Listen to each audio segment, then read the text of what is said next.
আমরা ক্ষতিগ্রস্ত হয়েছি, আমাদের নেতাকর্মীরা পঙ্গুত্ব বরণ করেছে, সহায় সম্পত্তি হারিয়েছে। কিন্তু প্রতিশোধ কখনো শান্তি এনে দিতে পারে না, প্রতিশোধ কখনোই ভালো কিছু এনে দিতে পারে না। আমরা যদি সঠিক ব্যক্তিকে সঠিক জায়গায় নিয়োগ দিতে না পারি, একটি রাজনৈতিক দল হিসাবে আমাদের পরিকল্পনা আছে। আমরা এমন কোনো ব্যক্তিকে যদি এমন কোনো জায়গায় নিয়োগ দিই যার যোগ্যতা তার নেই, তাহলে সবচেয়ে আগে ক্ষতিগ্রস্ত হবে আমার সেই রাজনৈতিক সরকার। কারণ আমার পরিকল্পনা বাস্তবায়নের যোগ্যতাই তার নেই। ফলে ক্ষতিগ্রস্ত হবে দেশ, ক্ষতিগ্রস্ত হবে দেশের জনগণ।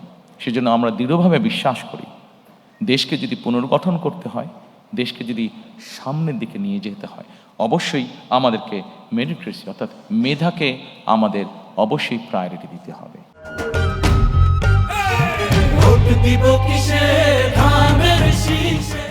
যার যেই যোগ্যতা যেখানে তাকে আমরা দিতে পারি। ব্যক্তিগতভাবে আমি বিশ্বাস করি যে আমি যখন একজন মেধাবীকে, সে যেই রাজনৈতিক আদর্শে বিশ্বাস করুক না কেন, আমি যদি একজন মেধাবীকে তার নিজের জায়গায় পৌঁছতে সাহায্য করি, তখন সে কিন্তু একটি বিষয়ে চিন্তা ভাবনা করবে যে আজকে বিএনপি সরকার ছিল বলেই আমি আমার মেধার শক্তিতে এখানে আসতে সক্ষম হয়েছি। কাজেই বিএনপি সরকার নিরপেক্ষতা নিশ্চিত করেছে।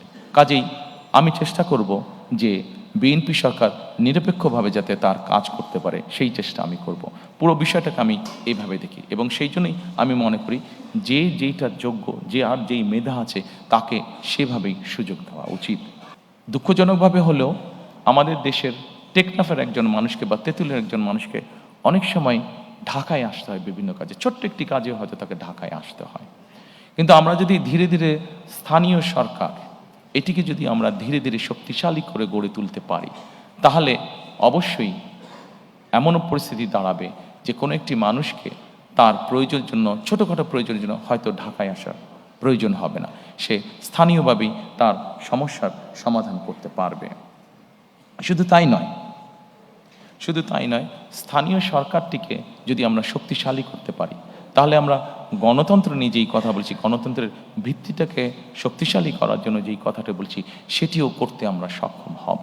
কারণ জবাবদিহিটা স্থানীয় পর্যায় থেকে তৈরি হবে। জবাবদিহিতা যখন স্থানীয় পর্যায় থেকে তৈরি হবে, মানুষের জীবনমান উন্নয়ন হতে তখন বাধ্য, দুর্নীতি কমে আসতে তখন বাধ্য, প্রকৃত উন্নয়ন বলতে যা বোঝায়, আইন শৃঙ্খলা বলতে যা বোঝায়, সকল কিছু তখন ধীরে ধীরে ভালোর দিকে এগোতে থাকবে। স্থানীয় সরকারগুলোতে পর্যাপ্ত অর্থ প্রদান করা এবং সেটির মাধ্যমে জনগণের ক্ষমতাকে ধীরে ধীরে শক্তিশালী করা, ধীরে ধীরে প্রতিষ্ঠিত করা। আমরা 20 কোটি মানুষের দেশ, ঢাকা থেকে আমরা কখনোই সার্বিকভাবে দেশের উন্নয়ন করতে সক্ষম হব না।